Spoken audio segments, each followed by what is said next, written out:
Oh Jesús, haz mi carácter más como el tuyo. Yo quiero ser, porque en esta vida hay cosas que pasan que yo no entiendo. A couple of years ago, I had the opportunity to come to Nicaragua, working alongside of a team, a Presbyterian team that had come from Orlando. And it was at that time, being a part of that construction team, that I had the privilege of meeting Rick and Mary Irvin.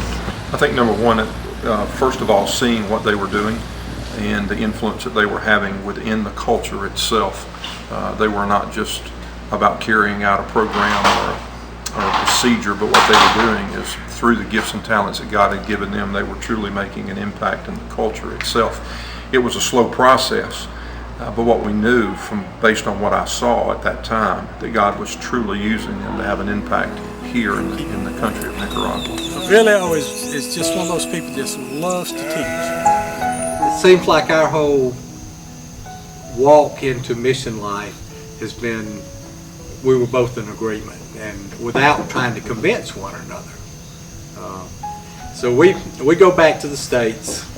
I didn't stay. Go back to the States with the idea that within 5 years we can get our plans and get our life in order and get things sold and be prepared in maybe 4 or 5 years to go on the field full time. In China. In China, because we wanted to go back right where we were working. It just felt right, and we work with an agency called Christian Veterinary Mission, and they ask if we would be able and would we consider coming to Nicaragua, not as missionaries, but to come down and evaluate Rancho Ebenezer and whether or not they fit the criteria that CVM wanted for short-term mission teams to come to. So I said, yeah, we weren't going back to China that year. So I said, go home, and I tell Mary, I said, I think we're going to go to Nicaragua this summer. And Mary says, Nicaragua, where? Where is Nicaragua?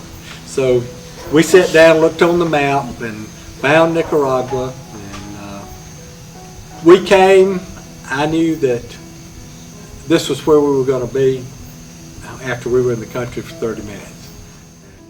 I first learned about Nicaragua when Sydney had gone to several trips, and we got together over lunch, and he communicated to me all the awesome things that were going on and the impact that Heritage and groups were having by coming to Nicaragua, and just the discussion about what else goes on in the world besides what we're wrapped up in our local lives, communities, businesses, and it began to intrigue me, and I became extremely curious about what is going on and what are you talking about.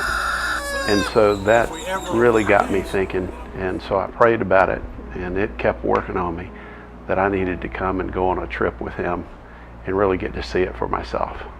And that's the way this began.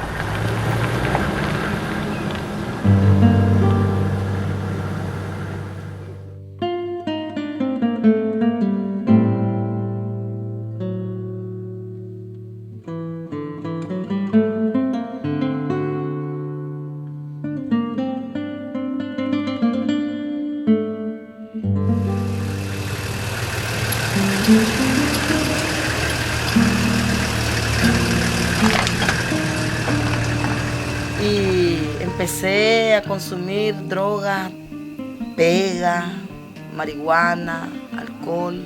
And I started using drugs and sniff glue and marijuana.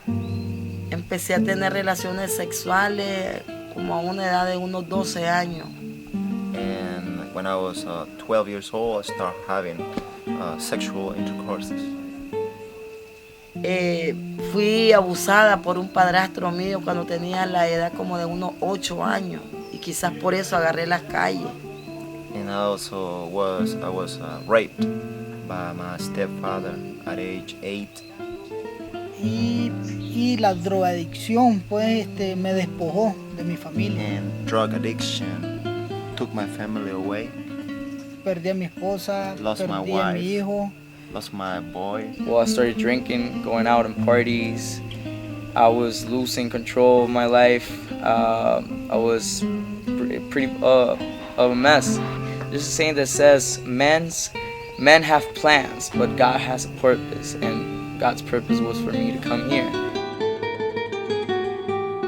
Alcohol and Drug Rehabilitation Center, which we came with no idea that it was even there. There we work on agricultural projects that will teach the people at the center the same type of sustainable agriculture that we teach at Rancho. Agricultural, trying to feed the people, that's our biggest cost, is feeding the people that are in there. Today we probably have 192 people in the center.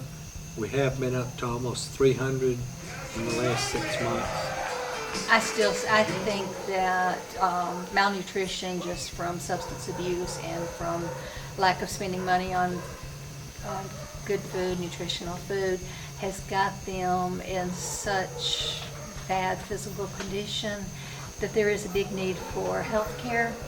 We really cherish the times when we have a medical group who wants to come and spend some time there, just giving everybody an opportunity to have some vitamins for a period of time, have their basic medical needs met, even if it is just for a short period of time. We can provide medications and kind of help get them turned in the right direction. I mean, here we are with people crammed into a small building, sleeping on top of, 3 or 4 beds on top, and tremendous amounts of just interaction and pressure.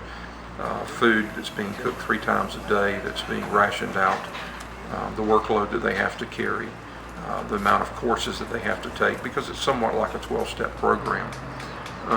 But to see in the midst of that how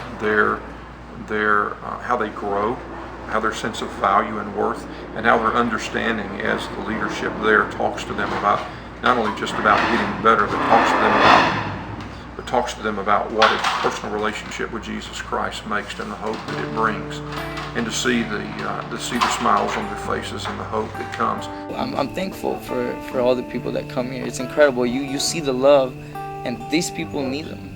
There's a lot of people that need them. Gracias a ustedes por visitarnos. Thank you for listening. Y sabemos pues que no estamos solos. Tenemos And we know a gente que se preocupa por cada uno de los muchachos que estamos aquí. We know that there's Bendiciones. people interested. Yo vivo totalmente agradecida, sobre todo con Dios y con este centro. I'm thankful to God and to this place. Y me doy cuenta a través de ustedes de que Dios a diario me manda a decir que me ama. And I understand through your visit that every day God says, I love you.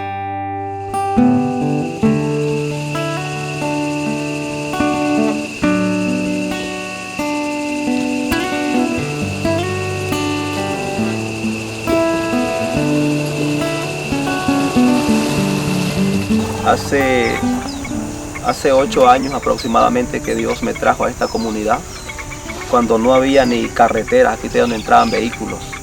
8 years ago, God brought me to this community. Back in that time, there was no road to get here. Vehicles couldn't make it in here. Y teníamos que caminar 6 horas a pie para agarrar vehículos para salir a la ciudad. And we had to walk 6 hours in order to catch a bus or vehicle to go back home. We're in San Luis Quebrada. It's a small community. This is their little local church. Mary and I bring both medical teams occasionally, but primarily veterinary student teams and people to work with Christian children's ministries here. And we've worked with this community now for 4 years. We're looking to broaden our work here and start teaching more sustainable agriculture, and also try to help them begin teaching one of the local people to be a health provider, both for human medicine and for veterinary medicine. They were very excited about a new facility, a new building that they're trying to put up so that they can reach more people and become a training center for other pastors that are within that area, in that remote area. And I thought, wow, God, how do you use us to walk alongside a pastor that has that passion way up in the mountains, so that one day, not only here we are in the States desiring to leave a legacy of faith, that we as a church could even have an impact in a remote area where many people don't even know exist. And that's very exciting. Desde que comenzó a entrar acá, don Rick ha sido de gran bendición para nuestra iglesia y para nuestra comunidad. Since he's been coming in to our community, Mr. Rick's been a huge blessing to us as a community. Y cada vez que llega abril nosotros decimos, ya viene nuestro hermano Rick nuevamente. And every time we know April is coming soon, we know Dr. Rick is soon to come. Y siempre lo esperamos con mucho amor y con mucho cariño a nuestro hermano Rick. Es especial para nosotros. And we're always looking forward to have him and his teams here.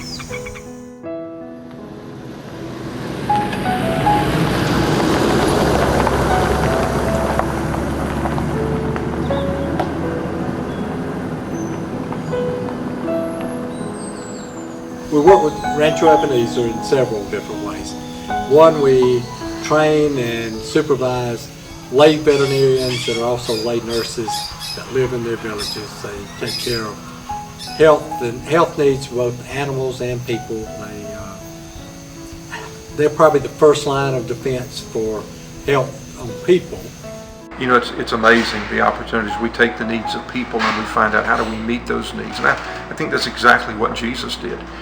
And when you meet those needs, whether it be medical, whether it be agricultural, whatever it may be, whether it be clothing, when you meet those needs, it opens up wide the door for people to be so much more willing to listen about why would you be willing to even do something like that. Dry season, you're only putting enough moisture in there.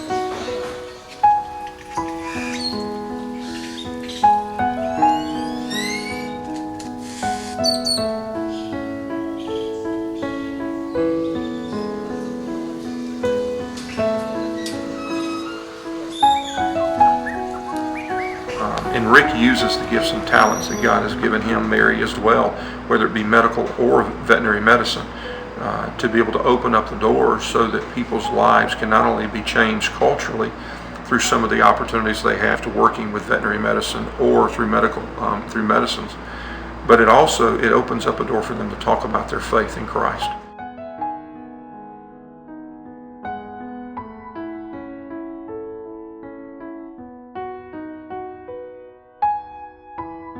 I always tell groups and people that you can't throw money at people and solve many problems.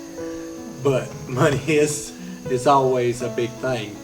Sometimes though, more so than money, is just people that are willing to come and form relationships with people. It does so much, probably more so in the rehab than any other place, that they see someone that'll come in and just sit and love on them. Something in your heart will stir. God will stir your heart, and He'll make you think and give you direction of where you need to be, what you need to be contributing, and even if you can't imagine yourself doing any of that. I mean, I could understand that. I've thought that thought myself. There is opportunity if you're willing to take just a step or two. God will let it unfold for you. You'll do the right thing. I'm confident in it.